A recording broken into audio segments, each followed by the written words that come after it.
Well, good afternoon everyone. Mapagpalang araw sa inyong lahat. Sana po ay may manonood. So today is, the time right now is 5:47 in the afternoon.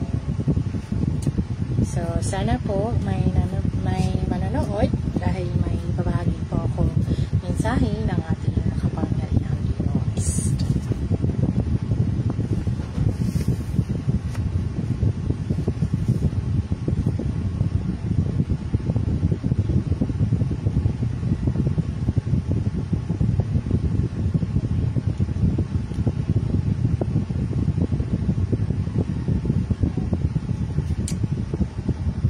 Pwede po kayong mag-share kung sa mga pamilya niyo po, sa mga kakilala niyo po. Pwede niyo pong ibahagi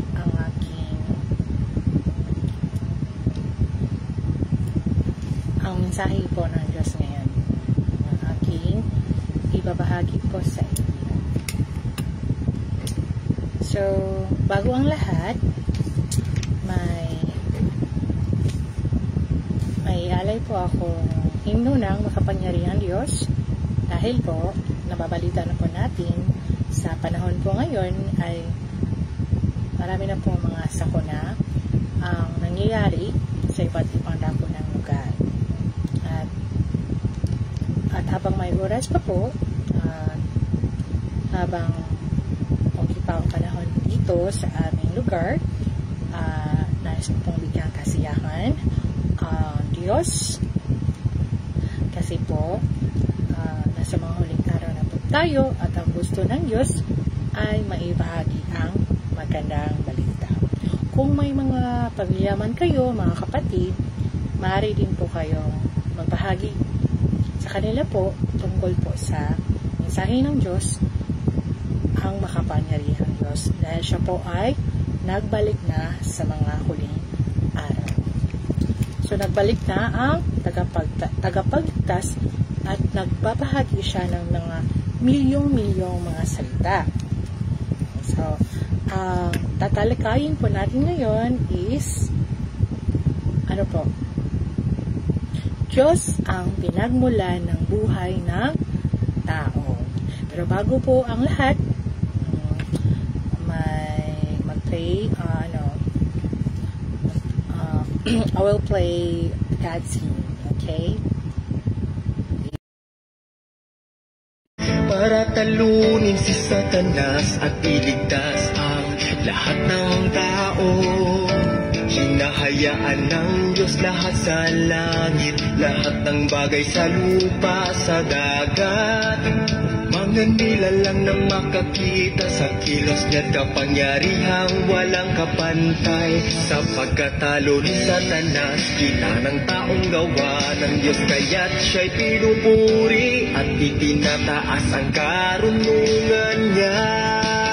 Hayaang lahat sa lupa, lahat sa langit, lahat sa ilalim ng dagat, luwalhatiin siya, luwalhatiin siya.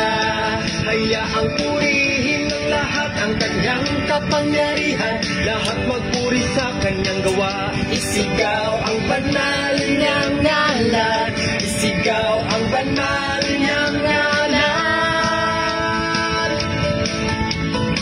Gayong papuri, patunay ng pagtalo kay Satanas, nanalupig ng Diyos ang kaaway niya, at patunay ng pagligtas niya sa bawat isa.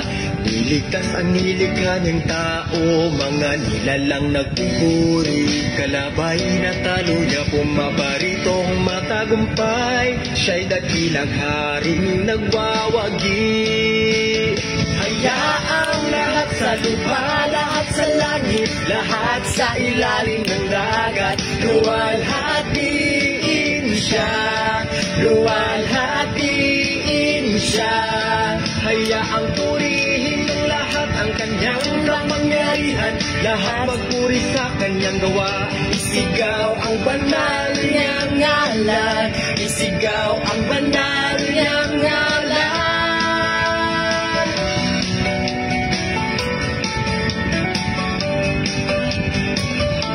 Sa Lord Satanas, kita ng taong gawa ng Diyos, kaya't siya'y pinupuri at itinataas ang karunungan niya.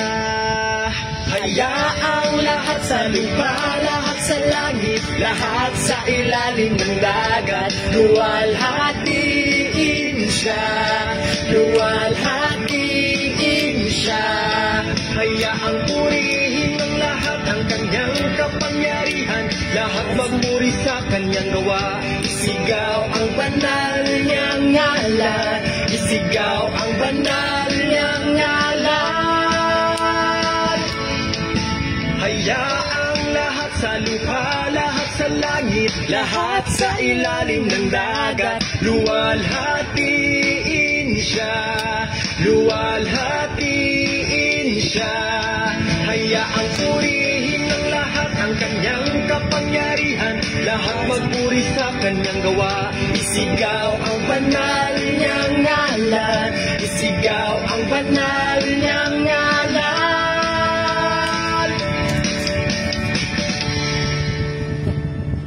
Amen. Praise be to Almighty God. Okay po. So, napakaganda ng awitin ng ating makapangyarihan Diyos. So, hello again mga kapatid. Mapagpalang hapon po sa inyong lahat. So, ngayon po ay may ibabahagi po akong mensahe ng mga salita ng Diyos. Dahil po alam na po natin sa ngayon po ay nagbalik na po ang Diyos sa mga huling araw. Nagbalik na ang tagapagligtas. Nagbabahagi siya ng mga milyong-milyong salita. At ako po ay isa lang po akong ginamit ng Diyos para sa kanyang huling gawain.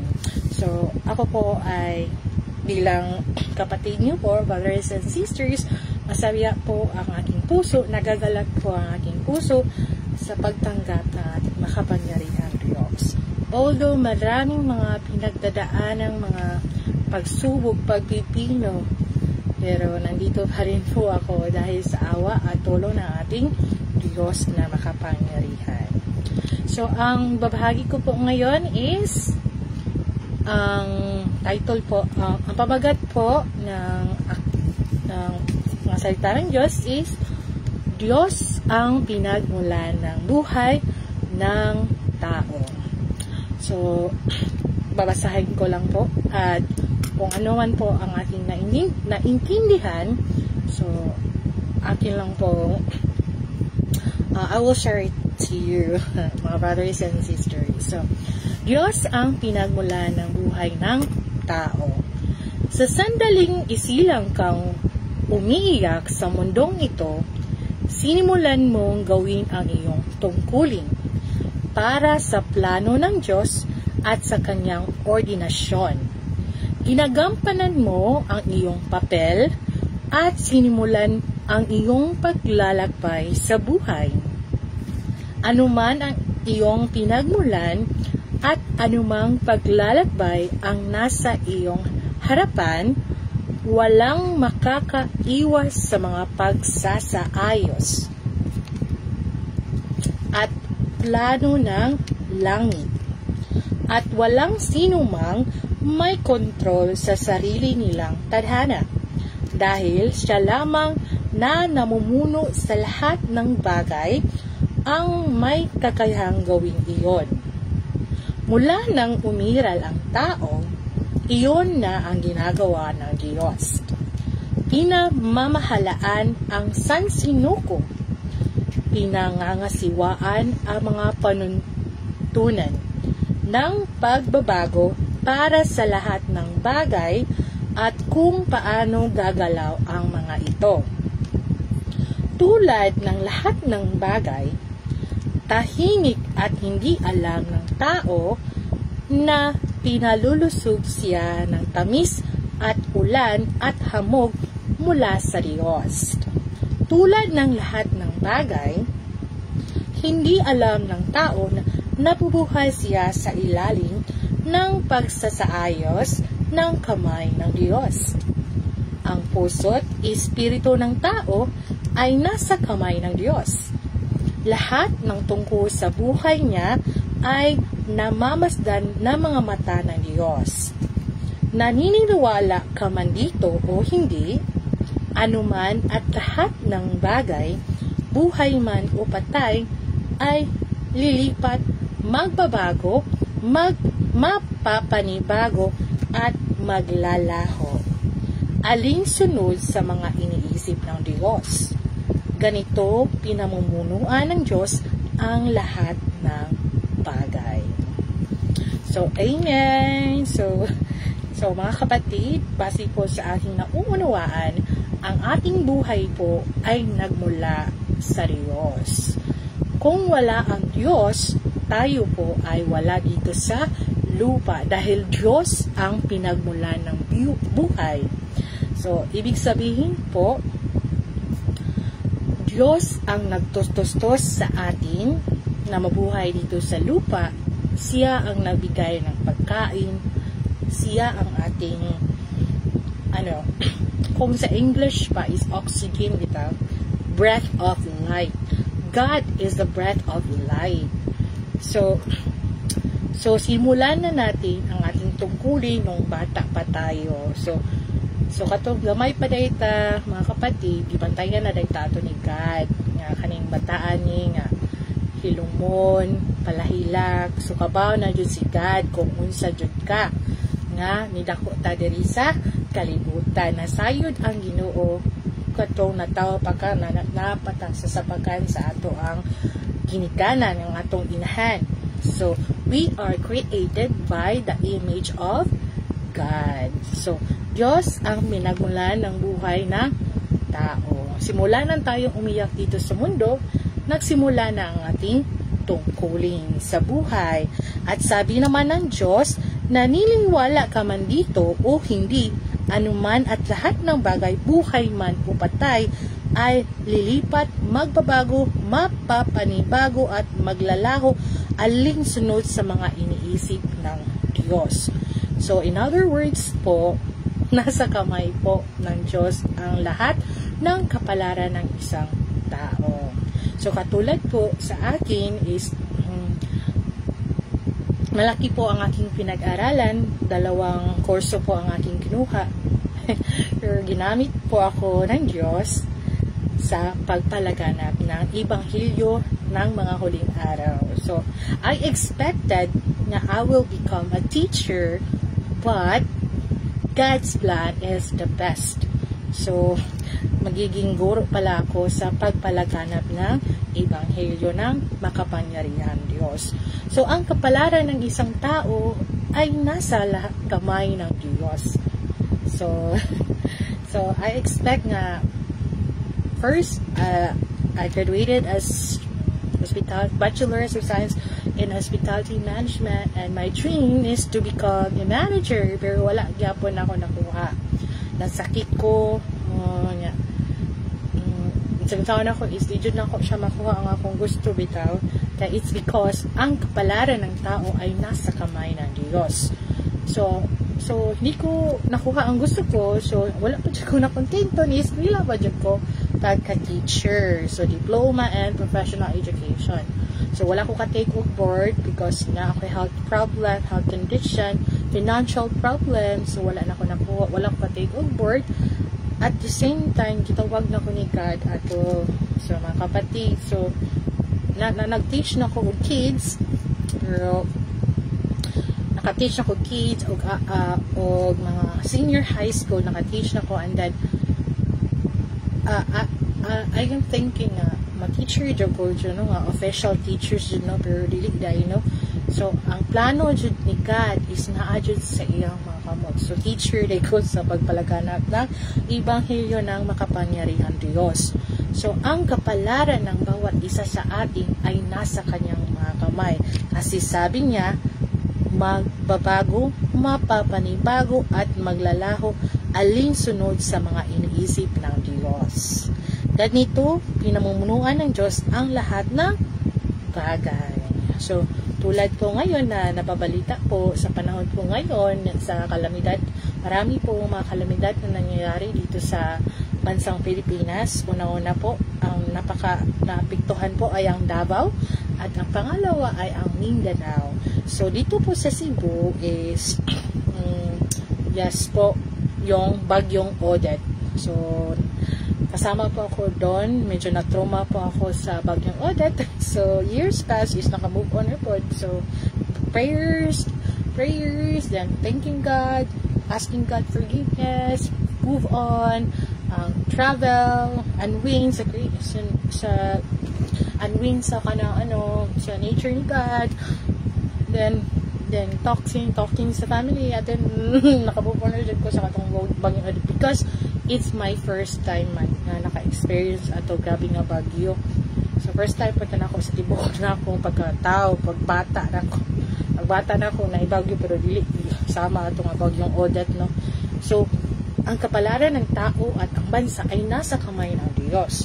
So magpapatuloy po ako sa pagbabasa upang malaman po natin ang kalooban ng Diyos. At inanyahan ko po kayo na mag-invite sa inyong pamilya na makinig sa mensahe ng Diyos nitong mga huling araw. So wag na po natin sayangin ang oras dahil ang oras ay napakahalaga. Okay? So magpapatuloy po ako, kapatid.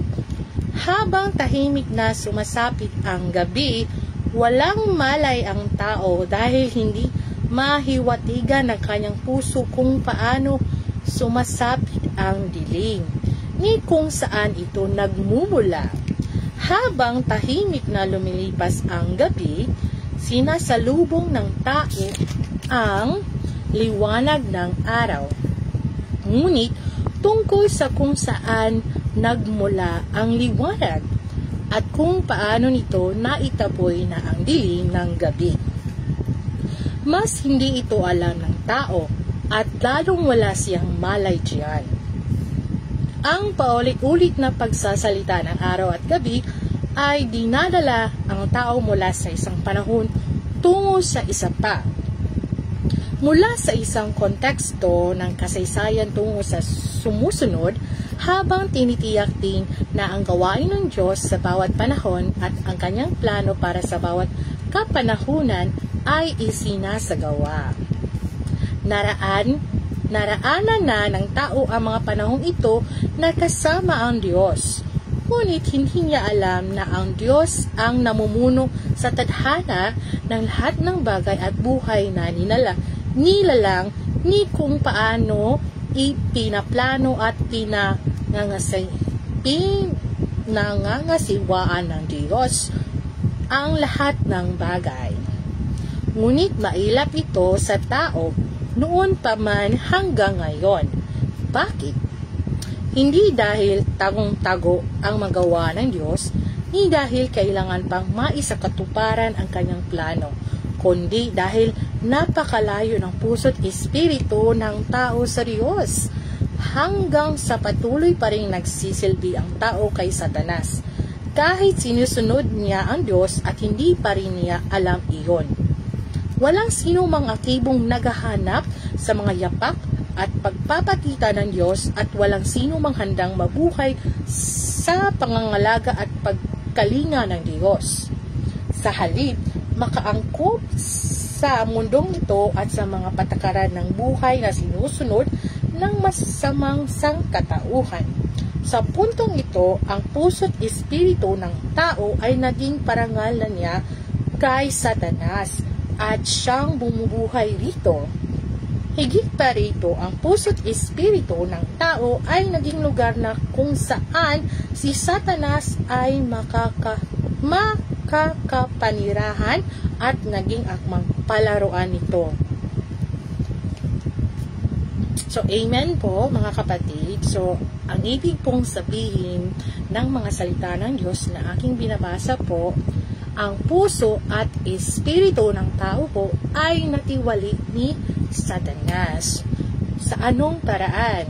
So, bakit ang tao natiwali sa ating puso? First po, so magbabase po ako sa aking experience po. Bago ko tinanggap ang makapangyarihang Diyos, so may nararamdaman po akong something negative in myself.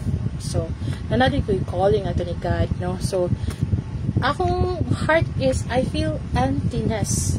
Yes. Why? It's because nakuha na ako ang akong gustong course, pero I feel something emptiness. So, that's the time, mga kapatid, na nag-search ko ni God, nag-longing ko ni God, asa ka Ginoo, nangita ko niya. And then, nakita na ko si God. Money si Almighty God, the God of the last day. So, sabi ng Diyos, sa halip nais nilang umasa sa paninira ni Satanas, ang diablo para makaangkop sa mundong ito. So mga kapatid, ang ato ang kalaban kay dili si God, no? Ang atong kalaban kay si Satanas. Unsa man ang trabaho ni Satanas? Ang trabaho niya, gupon niya ang kalibutan, ugupon pod niya ang imong hunahuna ug kasing-kasing. So ang gipangita ni God karon, mga kapatid, ang imong kasing-kasing ug ang imong espiritu. Kay natiwali man ta ni Satanas. Like for example, ako ay hinatulan ng Diyos dahil ako ay may mataas ang tingin ko sa aking sarili. So pagpasa ko sa salita ng makapangyarihang Diyos, nahilap ko maayo din ang akong kasing-kasing na punong o kirot mura bitag ingon matusikad nga ang salita ng Diyos ay parang tabak na matalim nga mo tusok dyan sa imuhang kasing-kasing. Kay kada sa puntong ito, ang puso't espiritu ng tao ay naging parangal na niya kay Satanas at siyang bumubuhay rito. So, kita mga kapatid is nakamantay laman. So, mga atong flesh, kaniya to ang body. Mga siya ang laman. Flesh. So, we cannot survive if dili ta mo kaon. So, we need to eat. We need to take good care of ourselves. We need to drink. We need to drink vitamins. We need to, maligo. So mana siya ang flesh, kaniya to ang laman. So, ang trabaho ni Satanas, muguba ara na siya sa gawain ni God. Kita, we are image and likeness man ta ni God, no? So, kung makakita mo nako, makakita sad mo ni God. Kung makakita sad ko ninyo, makakita sad ko ni God. Kay we are the image and likeness of God. So, munang karon sa mga huling araw, so naghana jud ta makita, no, nga ang mga tao karon is ang ilang flesh bitaw. For God said, our body is the temple of the Holy Spirit. So, unsa naman ito naitabo sa Noah's time? So, nag-inom, married another wives, bisag na siya asawa, nag-married pa siya. So, nasa pa, mas inuuna nila ang kanilang sarili kaysa pagtulong sa mga nangangailangan. Mas pinagandahan nila ang kanilang mukha, ng mga kolorete, pagganda ng maraming kung sa Bisaya pa kanang daghan kag gibutang nga make-up itar sobraan na okay na nang kuan mag lipstick then cream lang then blush and pero dili kay pa sobraan no then napay uban is ikuan jud ang naong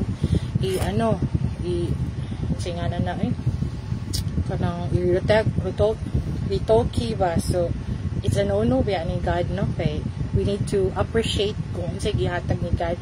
Just like sa akong teeth karon. So akong teeth is dili man siya align, no? So ako at first dili jud ko makadawat ani, pero by time nga na matured ka and then nag-study ko sa salita ni God. So we need to accept ourselves, no, nga unsay mga depekto nato because we are imperfect. So kani sa una bata pa ko sungukon ko nga dako agtang, so accepted na tambok, accepted na akong ngipon lain, so accepted na so na jud tay mga flows. So ang uban dili man kadawat, so sila much money man sila, dagang sila kwarta, so ilang gibuhat ilahang i-deform ang image and likeness ni God. Nagparitoki sila ba, so nasira na jud ta ni Satanas, no, natiwali na jud ta ni Satanas sa fleshy pod ug natiwali po ta sa kasing-kasing kaning aning unsa man nga pamagi nga makiwali ta sa kasing-kasing kanang ma-in love ta sa atong boyfriend, sa atong girlfriend, pero wala nimo giuna si God. So mas gi priority nimo ang imong boyfriend and imong girlfriend kaysa ni God. So inyong bitaw si God nga pangitao na ko kay mosunod na imong partner in life. Mo na broken hearted, mo na maghiko, mo na. So mo na siya natiwali ta atong kasing-kasing natiwali. Nabitaw sa kanta nga too much love will kill you. So kanay yung gugma, the love and the beauty is deceiving. So nahon jud. So ingon bitaw si God nga. Sorry guys, sa murag na minhod ko. Maybe next time mag-proper na ko ba. So ingon bitaw to si God nga, seek the kingdom of God.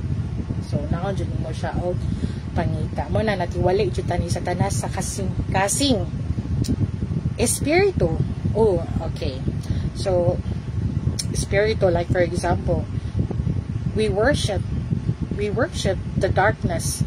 So matutag mga witchcraft bitaw, wala ko ka-experience ana, pero nakatry na ko nga mo adto ko sa place mo kanang magpahilot ngayon ana ba, I think para na ko iskwal lang siya kanang hilot-hilot lang ba din ana, pero wala ko nag-think into negative nga kaning nga person nagkuan dahil nag-worship din sa darkness. Wala ko kuya lang mga to, immature mo. So wala ra ko ato na wala ra magkuan ko nara din. So dihang nag-study na ko sa salita ng God, dito naliwanagan na ako ang tanan. So nadyo ni ang atong espiritu natiwali because others are worshiping evil. So mga witchcrafts, wala ka ba ana, mag-research pa ko kanang mga evil bitaw, kanang mga evil nga gawain bitaw. Kanang worship sila o mga Satan, na sila yung mga wala ko idea na, pero sa akong nabawaan is kanang na sila orasyon mga magkuhan sila mga sa manawin na nanay.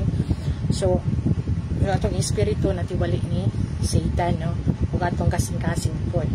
And then magpadayon ko, amen, thank you Almighty God. So sa gayon hindi alam ng tao na nawawala ang kanyang pag-unawa sa mga prinsipyo ng pagiging tao at ang halaga at kahulugan ng buhay ng tao.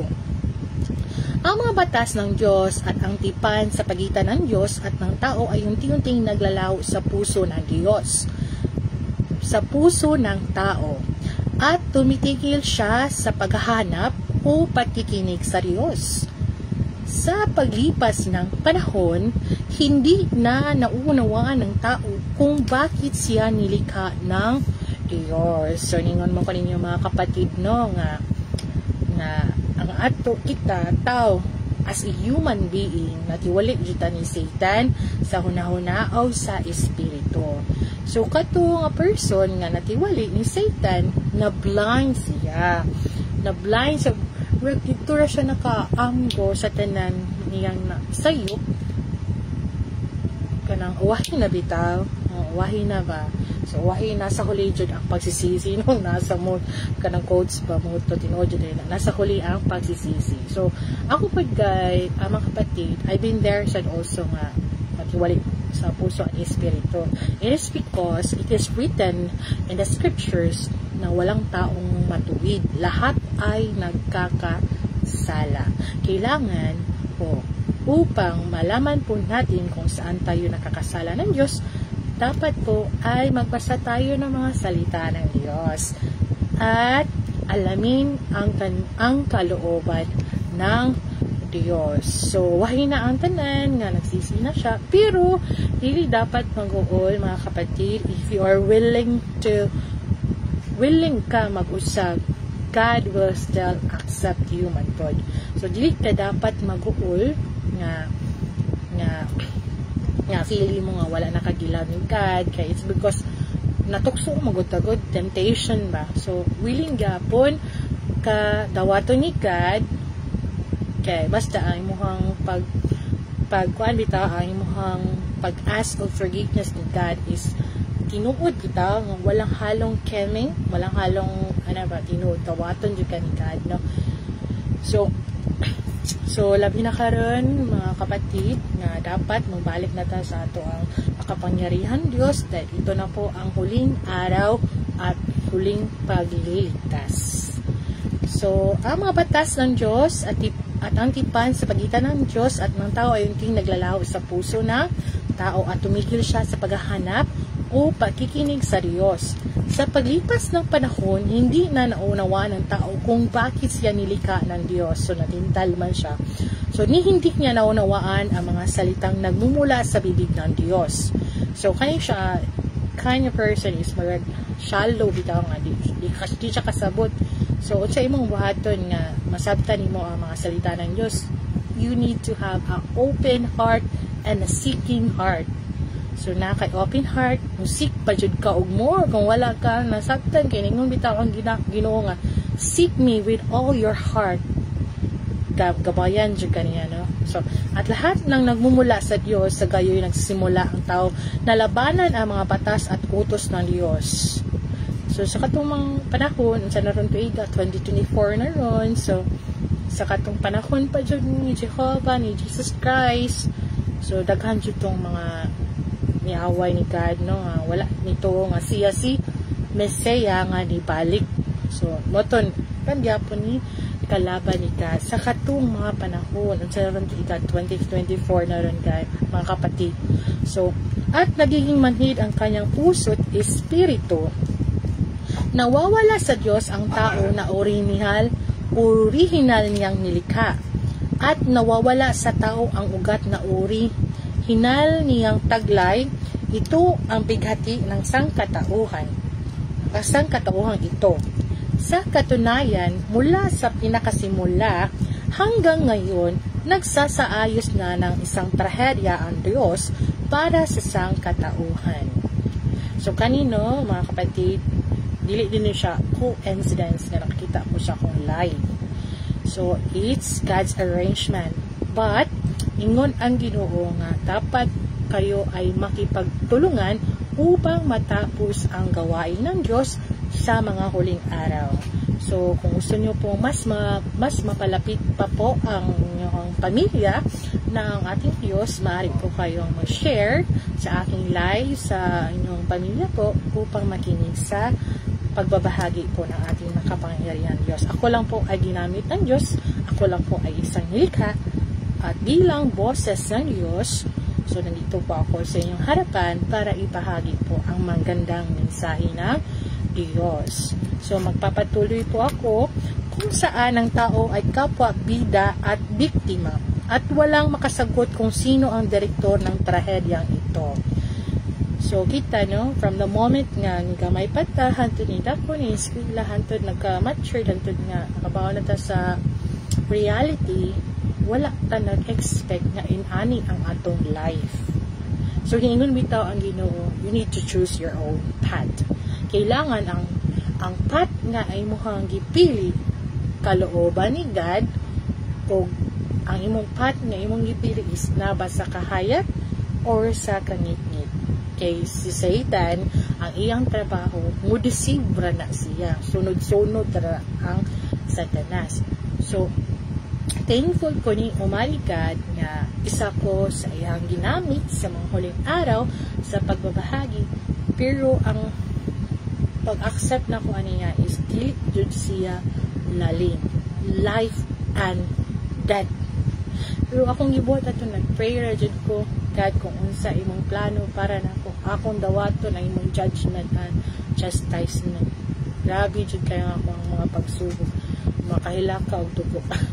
Pero katutunan ako ra jud gisalig ni God. Kaya I know ningon man siya sa iyang salita, no? God's plan is better than us.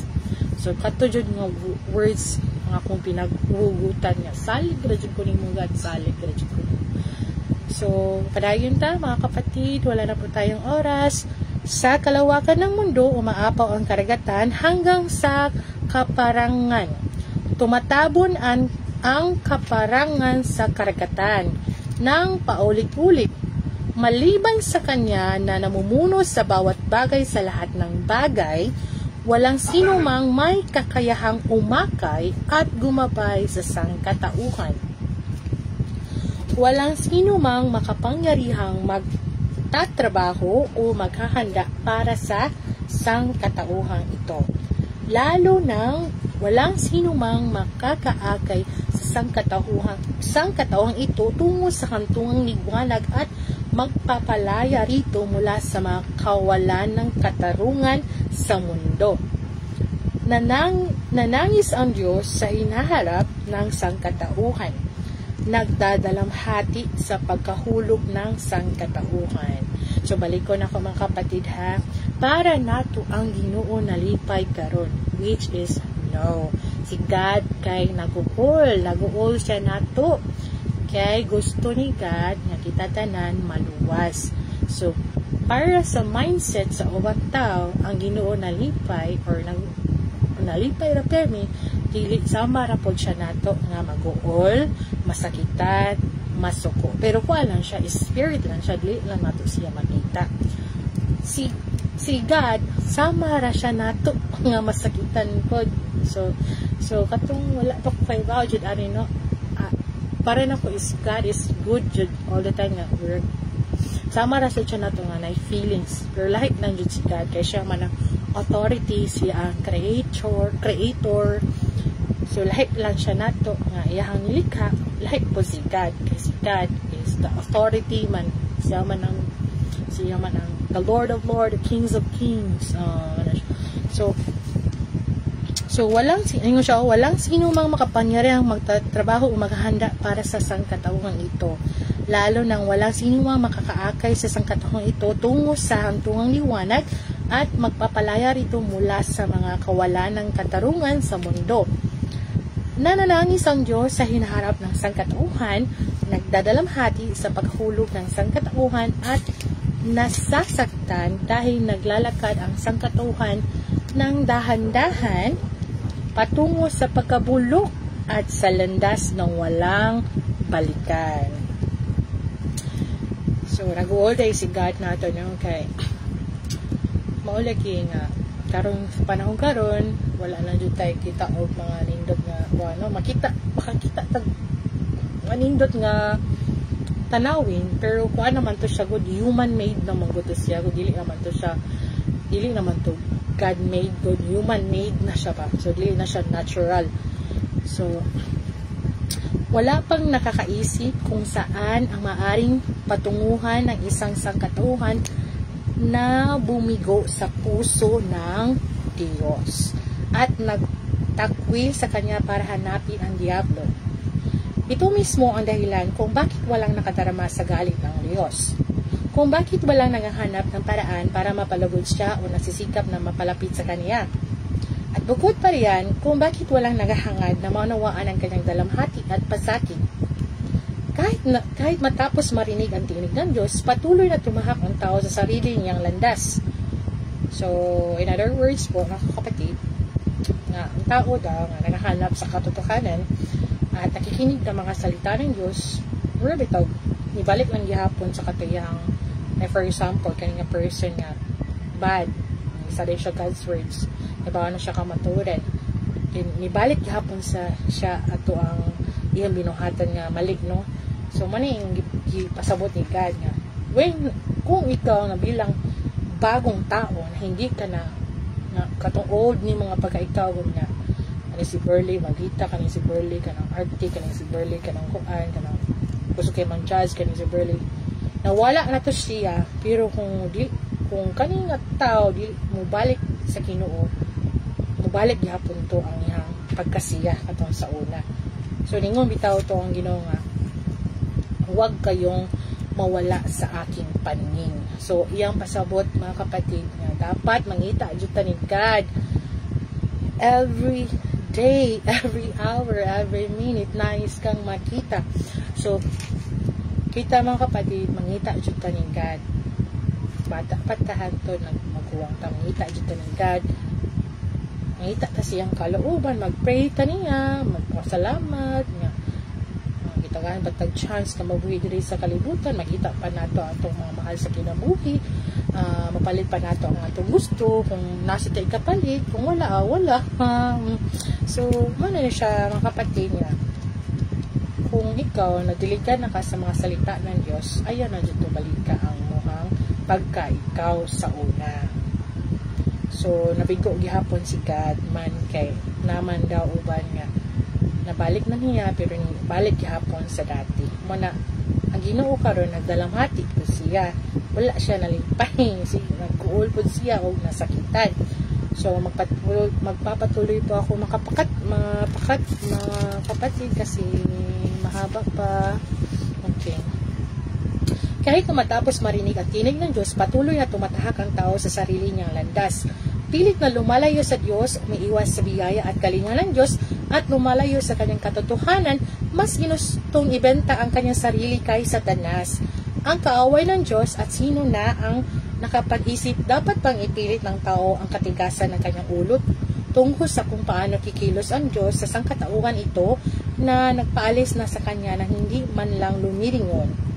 Walang nakakaalam na ang dahilan ng paulit-ulit na mga paalala at pangaral ng Diyos ay dahil inihanda na niya ang kanyang mga kamay ang isang walang katulad na kalamidad. So nakita naman natin sa atong mga mata, mga kapatid, na ang sinabi ng makapangyarihang Diyos ay ganap ng naganap.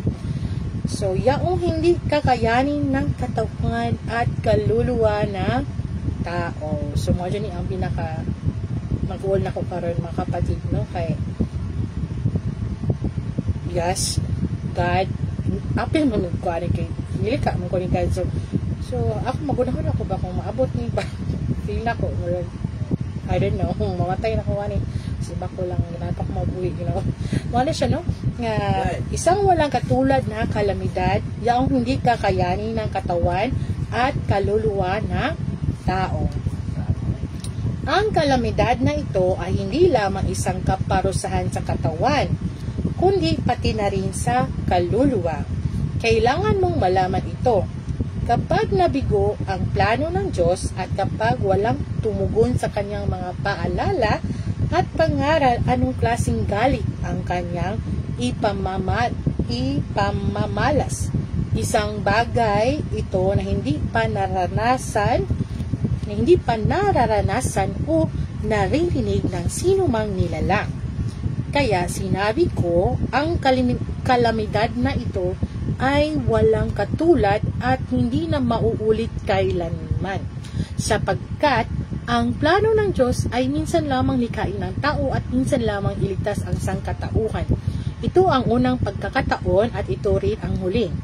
Sa makatuwid, walang makakaunawa sa matitiyagang intensyon at taimtim na pag-asam ng Diyos na iligtas ang sangkatauhan sa pagkakataong ito.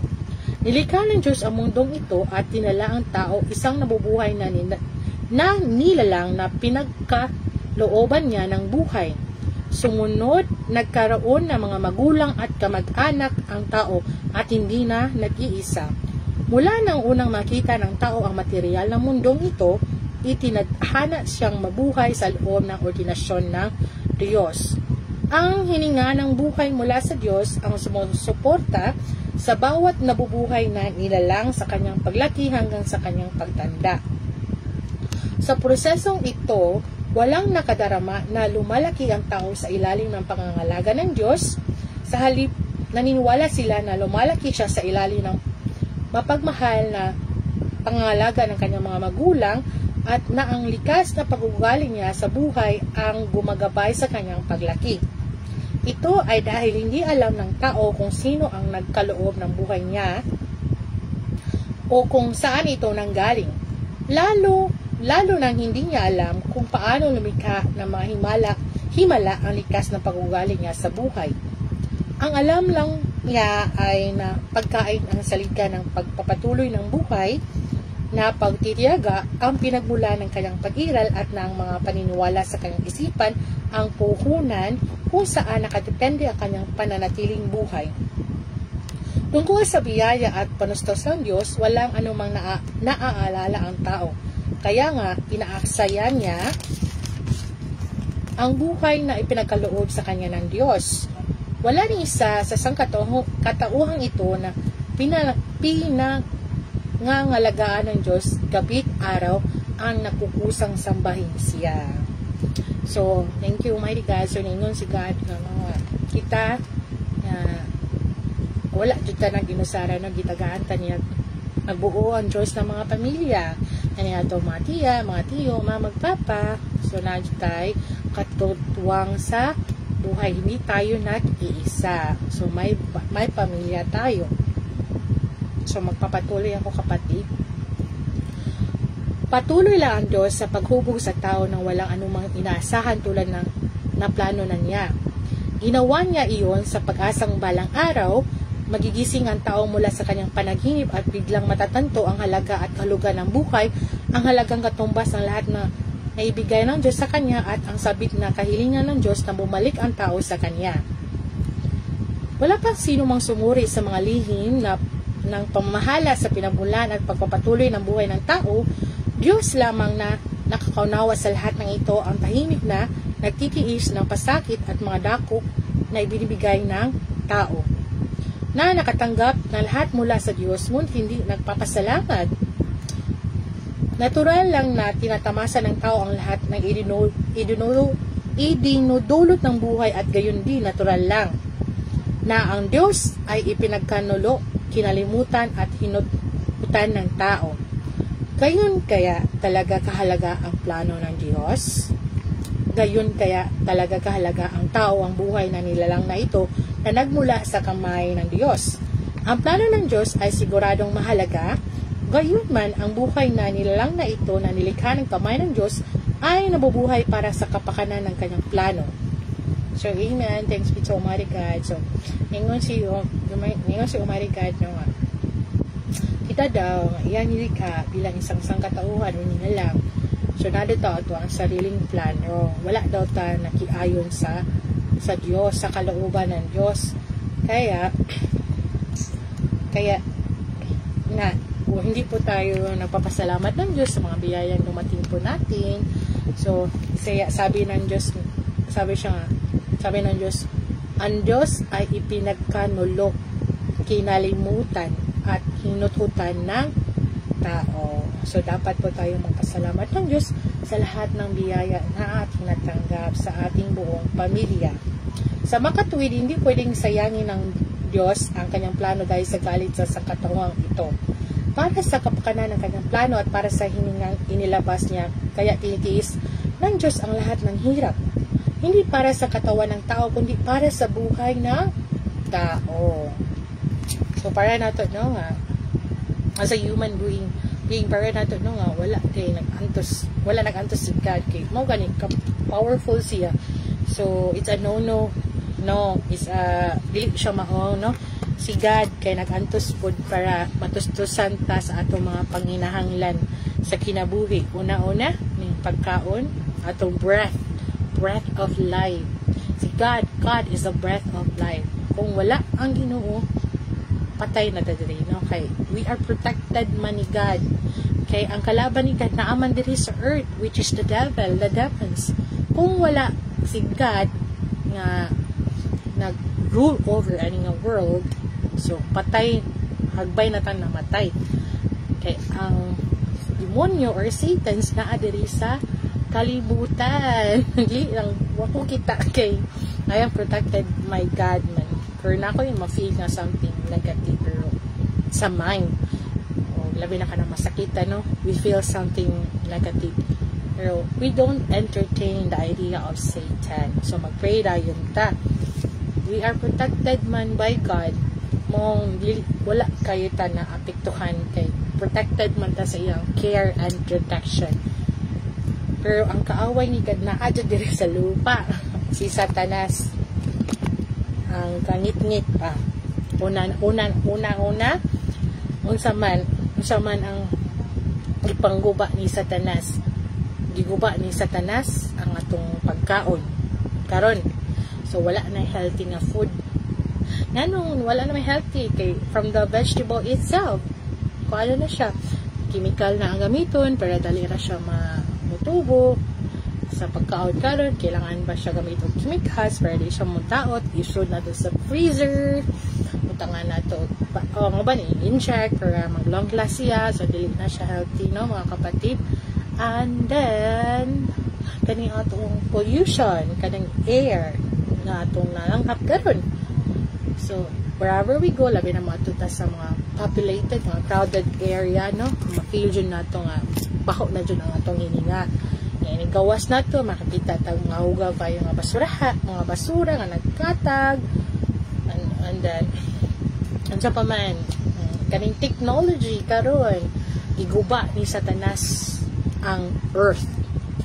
So technology karon, like for example, na-addict ang tao sa technology, sa games. So ang iyang espiritu naa sa gadgets, nasa yan giduaan. So and then giguba sa ni Satan ang atong mata, ang atong utok. So natay pangunaw na nga insakto, pero wala na lang kay giguba naman Satan, and then di man ta ka control kay na magutos sa salita niyong God nga sa mga huling araw ang tao ay mahihirapan sa pagpipigil ng sarili. So wala na jud tay self-control, kay iwalik na kayo ang sangkatawan, huba na kayo ang image ni God nato as a human being o sa nature. Guba na ni Satan niya. Kaya kita natiwalik mo sa ni Satanas sa puso at espiritu. So gamay maayo na itong mga buutan nga tao nga may pagka-responsible pod, and then may once na sa ginahon na sa kalikasan, makatao, makadiyos na ba. So grabe jud ang pagkatiwali ni Satan na dito sa earth, no. So habang may buhay pa, we need to thank God for all ngayon gihatag nga bibiyaya nato. And also if naamo chance nga mo spread sa gospel kinabi na nasa natin sa mga huling araw, you can also share my live para dagan-dagan po ta nga maminaw at the same time malipay po si God. Dili lang ako, dili sa ikaw nga nagtanaw karon kato pong imong family nga naminaw. So nalipay si God, no, kay imong bitaw to ang Ginoo nga if there is two or more in my name, I am the midst of them. So naa siya sa tunga. So magpadayon ko mga kapatid, kapit na ko mahuman. So lahat ng dumarating sa mundong ito ay kailangang magdaan sa buhay at kamatayan. So wala exempted. So matay jud ang tanang tao. At karamihan sa kanila ay nagdaan na sa ulit na kamatay at muling pagsilang. So reincarnation. Yaong mga nabubuhay ay malapit na mamatay at ang patay ay malapit nang magbalik. Lahat ng ito ay ang landas ng buhay na isinaayos ng Diyos para sa bawat buhay na nilalang. Ngunit ang landas at siklong ito ay ang katotohanan mismo na ayos ng Diyos.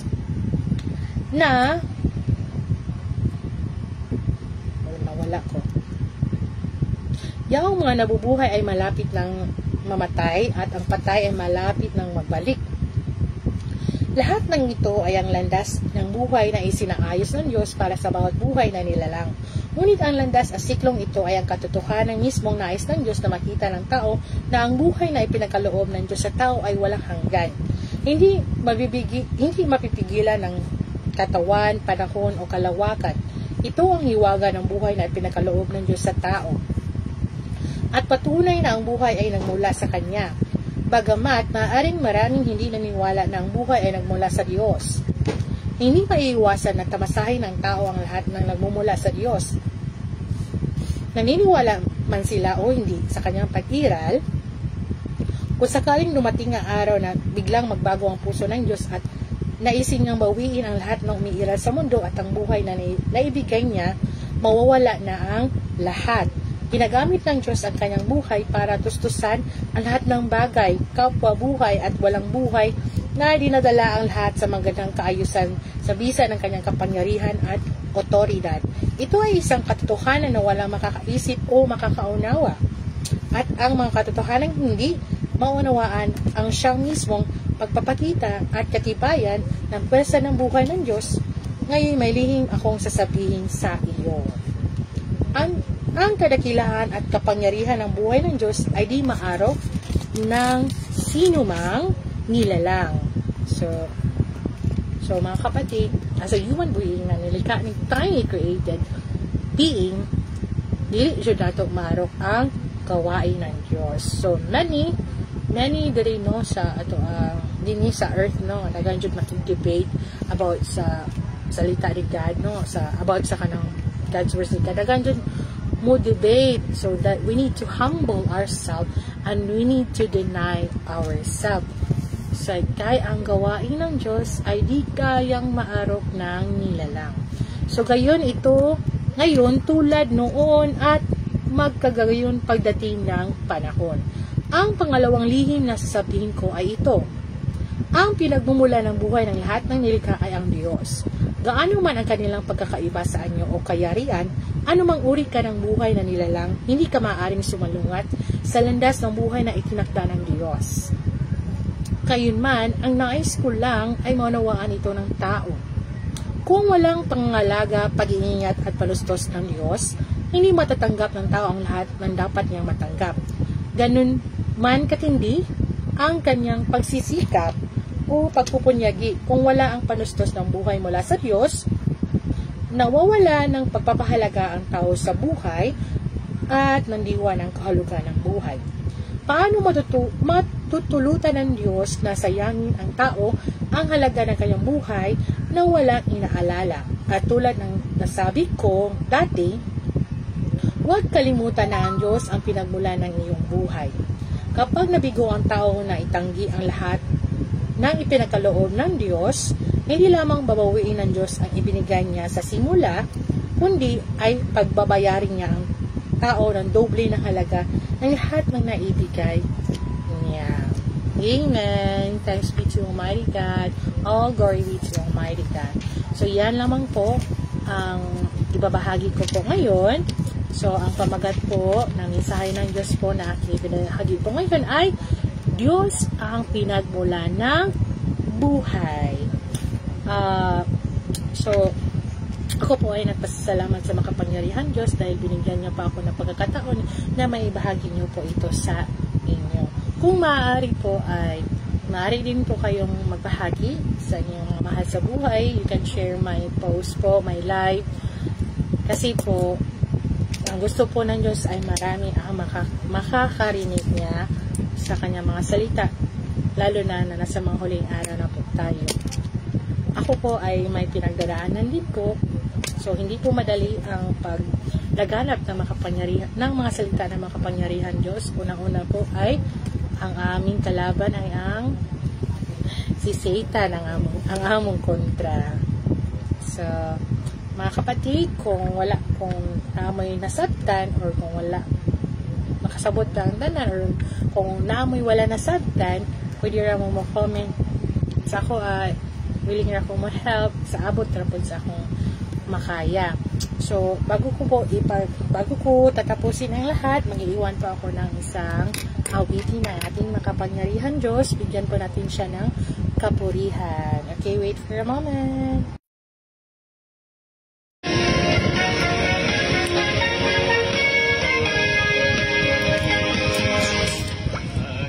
Ng Diyos dumating sa lupa. Persona ng Diyos, punot mayaman. Thank you for watching. Joyce, Jomamel, Castañares, March, Mardan Ria Silva. Hello po. Thank you po. Ang bandila ng tagumpay, madiwang para sa Diyos.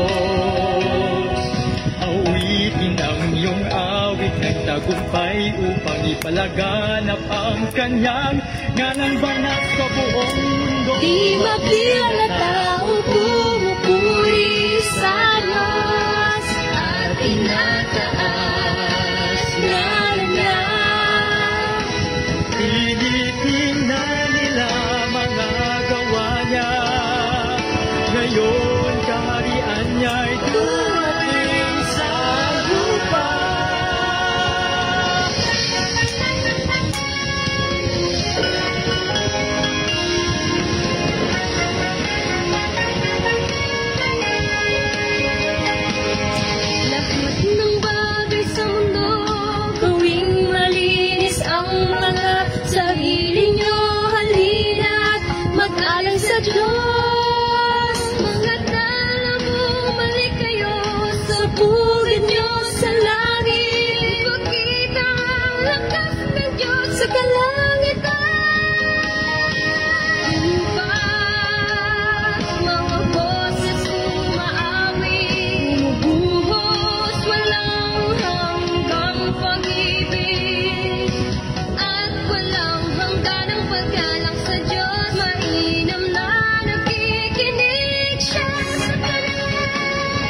mabilang na tao bumupuri sa Diyos at tinataas na niya. Tinitingnan nila mga gawa niya. Ngayon kaharian niya'y dumating sa lupa. Sa araw na yaong lahat mabubuhay muli. Ang persona ng Diyos mismo ang bababa sa mundo. Mga bulaklak mamumukadkad sa tuwa. Mga ibo'y umaawit at lahat ng bubunyi. Tingnan ang kaharian ni Satanas. Iyapang pinapabagong na dulot sa awit ng papuri. Di mabilang na tao bumupuri sa Diyos at tinataas na niya. Tinitingnan nila mga gawa niya. Ngayon kaharian niya'y dumating sa lupa.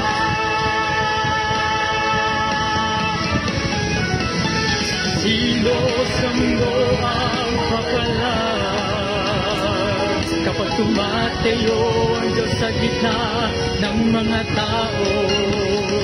Dalaigan sa kapahamakan sa lupa. Mundo'y naging kaharian ng Diyos. Mga ulap bubulog sa langit, mga lawak bakit umaawit ng masayang hihig. Mga tayo-palis na pera nila, tao'y pinuto ng Diyos sa kanilang panaginip. Inaasam na araw dumating na. Lahat umaawit ng papuri sa Diyos. Pinakamagandang awitin. Di mabilang na tao bumupuri sa Diyos at tinataas na niya. Tinitingnan nila mga gawa niya. Ngayon kaharian niya'y dumating sa lupa.